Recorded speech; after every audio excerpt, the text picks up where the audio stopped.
grotesque, teethy monstrosity, lurking with sinister intent. Duke Sucellus.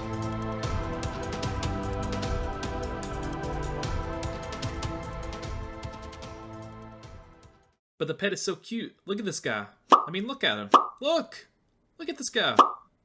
Look at him!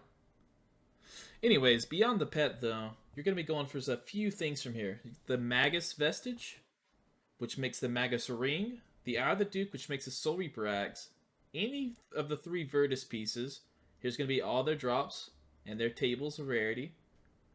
And beyond that, it's, the pet. Look at this guy. Look at him. Anyways, yeah. 1 in 2,500, his drop rate right here. And that's what you're going for here. There's going to be 2 main ways you get the Duke. The first way is Weiss with the Icy Basalt. They go for about 1k on the market. Not very expensive. Using this teleport. Here. Once you're here, you're going to cross this little boulder. Squeeze this broken fence. Go down the stairs.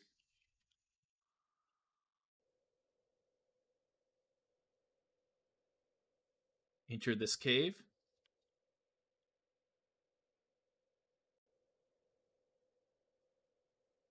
Go over to this gate. Go through the gate. Enter the heavy door.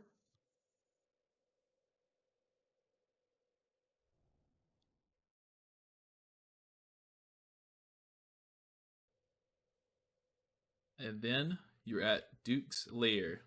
This gate will take you directly in the Duke. The other option is by teleporting with the Ring of Shadows after you unlock the teleport from Duke and click Gorok Dungeon. This will take you right here, and then once again, go through the gate, and now you'll once again be at Duke's lair. Let's start with the layout of Duke. As you can see up here, there's Musco Mushrooms and Ardor Mushrooms. If you're level 70 Herblore, you're going to need to pick 3 of each. If you're 80 plus, you will only need 2 of each. On the south side of the wall here, you can see it's a pestle and mortar and a pickaxe in the wall. Every time you come in here, just grab a pestle and a mortar. Pickaxe, preferably just bring one of any kind. Whatever you have will be fine. And as you can also see, there's salt pits down here. You will need to mine 12 salt. And once you have 12 salt, that will be enough for the potions. These extremities you see in the wall shoot out red lasers, as you can see. And if you're caught between them, they will freeze you and do a pretty significant amount of damage. So there is a way to skip them, which I'll be showing you now when you go to get your mushrooms. I don't think you have any idea how fast I really am. I'm fast as fuck, boy. A good trick to learn when getting your mushrooms is when you go to pick one and you stand right here, if you use a pestle mortar on a mushroom you've picked and then instantly click, you can one-tick them, which will save you a little bit of time. And same thing does work for mining.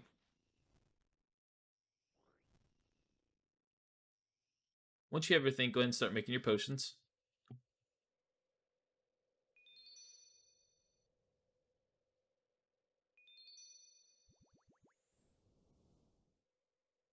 And go ahead and grab them from the vats.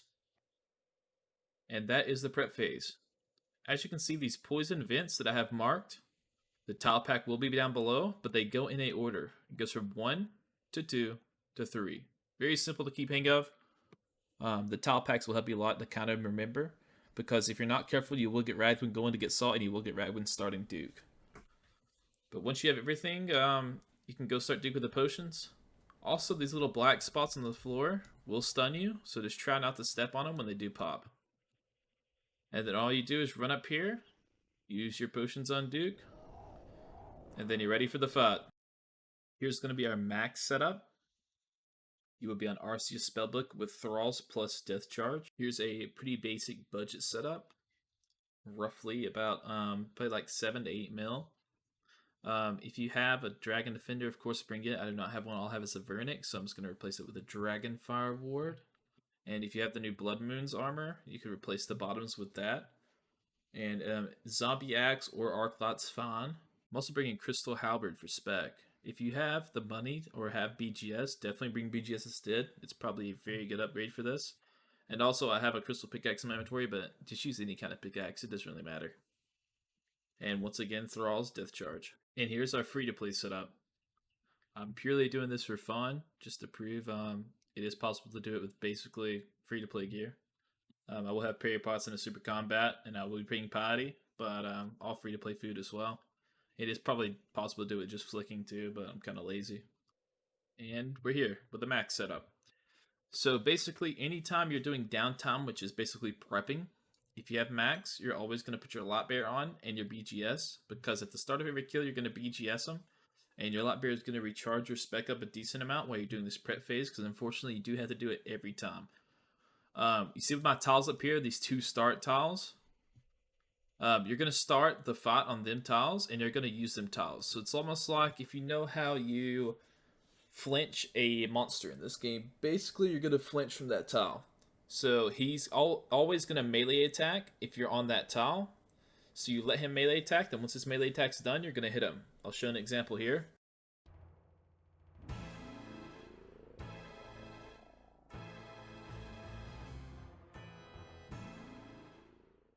And you just don't want to be too far from him when that's happening, because if you're one past the start tile or you're too far out, he's going to mage you. Mage attacks hurt a lot. You can flick him to reduce the damage some, but it's not worth taking him at all.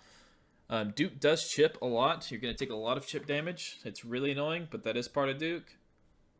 But Duke is overall a pretty simple fight. Once you're starting the fight, you're going to hit him a bunch, and then he's going to shoot the eyeball out. So once he has the eyeball out, you hide behind the pillar on the start tile. Basically, you're always using the start tile. And eyeball, go behind the pillar. Play it safe. Don't worry about getting extra DPS for now until you learn it.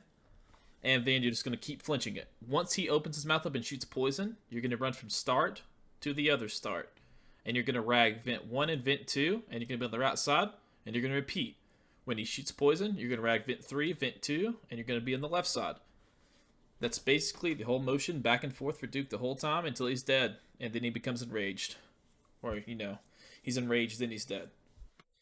But that is basically the whole motion. I am going to prep, and I will show you guys the full kill. Okay, here we go. Now we're going to start the kill.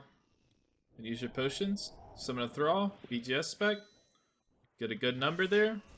Now we're going to start our attack. As you can see, the start tile, what I'm saying is attack, start tile. Attack, start tile. Repeat this motion. Always watch what he's doing. You don't want to go too early, because here's an eye attack, so you wait out for it. Attack, start tile. Attack, start tile. Start tile. And now you're going to wait. Look. Poison. Run to the other side. Start tile. This is a very simple way of doing it. As you can see, Duke's already dead. Max makes this extremely quick. Duke is butter, man, with this setup. But it's just start attack. When he becomes enraged, if you have a 4-tick weapon, you can swap to it. If not, just stay on your 5-tick weapon, and you will miss an attack every now and then. Overall, Duke is a pretty easy boss compared to all the other ones. It's probably the easiest in most people's eyes. And you can probably see why. There's not really too much to have to do here mechanic-wise. Just don't get hit by an eye, or it will hit you for like a 110. And just click once you see the smoke pop up. Okay, I'm here with the budget guide. I'm going to go ahead and prep, and I will skip prep phase and start the fight. Okay, now we're going to start the fight. I do recommend when you're learning to bring a arc lot swap if you haven't.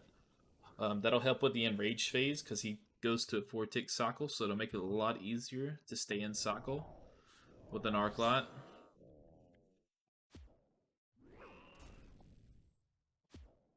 Just a little bit of a tip.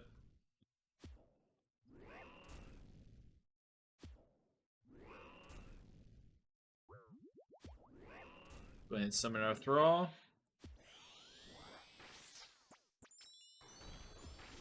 Could send a Chally spec early if you really wanted to. Go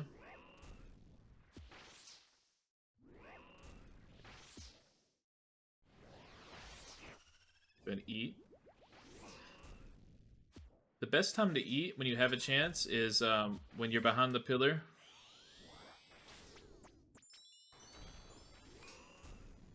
Because you have some downtime there when he's doing that little eye special. So if you ever need to eat, just eat when he does that eye special. And you're not missing much DPS. You can hit once in between running here.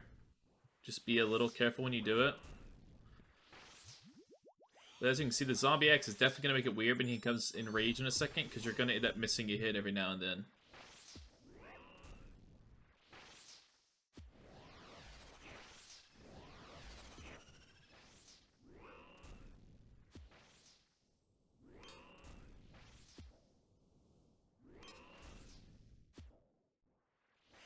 Probably also bring some Rom wands when you're learning. Just help with just combo eat when you're behind the pillar. Eat up a little bit higher. And now we're going into enraged phase, so now you'll see what I mean.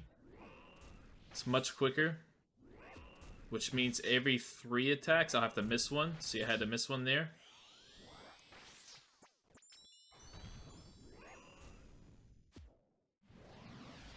And I'm gonna go ahead and send a Chalice back. Missed.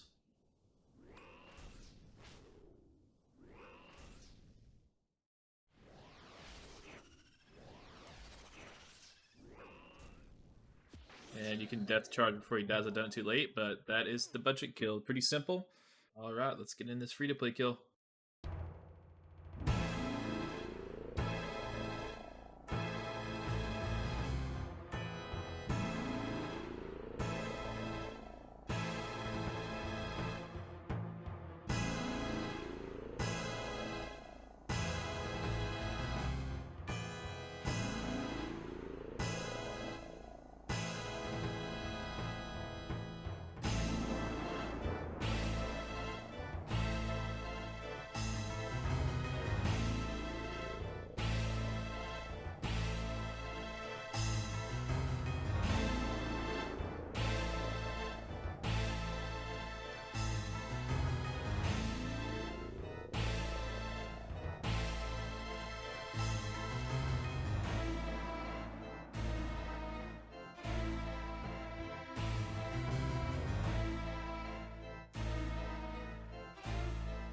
Sit down! Sit down, you pussy coward! Sit down! Hopefully this guys helped you learn, and if so, just leave a comment. If I did miss anything, also just leave a comment. Please like and subscribe. I'm going to try to get to 100 subscribers by the end of this week. I would greatly appreciate it. Any feedback is also greatly appreciated. If you'd like to, follow my Twitch right here. And I appreciate it, guys. I hope you all have a good one, and I plan on making gods daily, and I'm going to keep pumping them out. I'm working on my editing too. Hopefully this one is edited fairly well. Talk to you later. Thank you guys again for coming by, and I hope this got help.